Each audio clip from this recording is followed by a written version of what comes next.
Effect of temperature on solubility.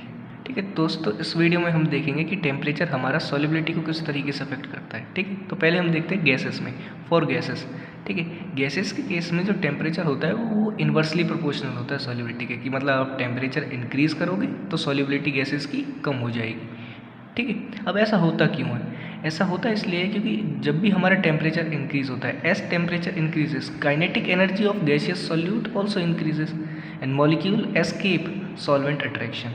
ठीक, कि जब भी हमारा टेम्परेचर इंक्रीज होता है तो काइनेटिक एनर्जी भी बढ़ती है।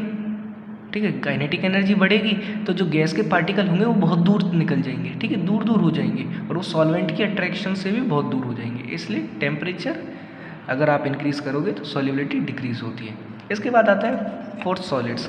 अब सॉलिड्स के केस में किस तरीके से अफेक्ट करती है, ठीक है, टेम्परेचर।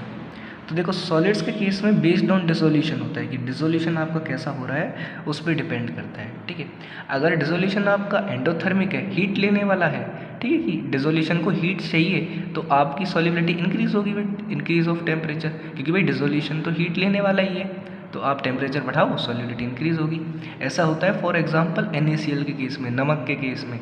ठीक है, NaCl KCl के केस में, कि अगर आप टेम्परेचर बढ़ाओगे तो NaCl की सॉल्युबिलिटी भी इंक्रीज हो जाएगी।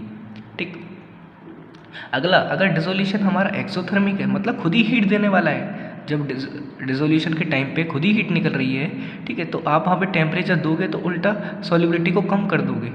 ठीक है, तो उस केस में क्या होगा कि आप टेम्परेचर इंक्रीज़ करते हो तो सॉल्युबिलिटी डिक्रीज़ हो जाती है। ठीक है, फॉर एग्जांपल कैल्शियम हाइड्रोक्साइड के केस में या फिर लिथियम कार्बोनेट के केस में, इन केसेस में क्या होता है कि हीट निकलती है पहले ही, तो आप यहाँ पे टेम्परेचर इंक्रीज़ करके कुछ फ़ायदा नहीं है। ठीक है, उल्टा ही सॉल्युबिलिटी कम हो जाएगी।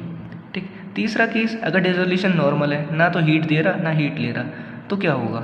ठीक है, तब ऐसा होगा कि जो सॉल्युबिलिटी होगी वो पहले तो इंक्रीज़ होगी। अगर आप टेम्परेचर इंक्रीज़ करते हो तो पहले तो इंक्रीज़ होगी, लेकिन फिर कुछ टाइम बाद वो फिर डिक्रीज़ होने लगती है। ठीक है, एक लिमिट तक ही टेम्परेचर की पे इंक्रीज़ होती है, उसके बाद डिक्रीज़ होती है। फॉर एग्जांपल जैसे कैल्शियम क्लोराइड के केस में या सोडियम सल्फेट के केस में। ठीक है, तो ये थी बात हमारी टेम्परेचर के बारे में, कि टेम्परेचर कैसे इफेक्ट करता है सॉल्युबिलिटी को।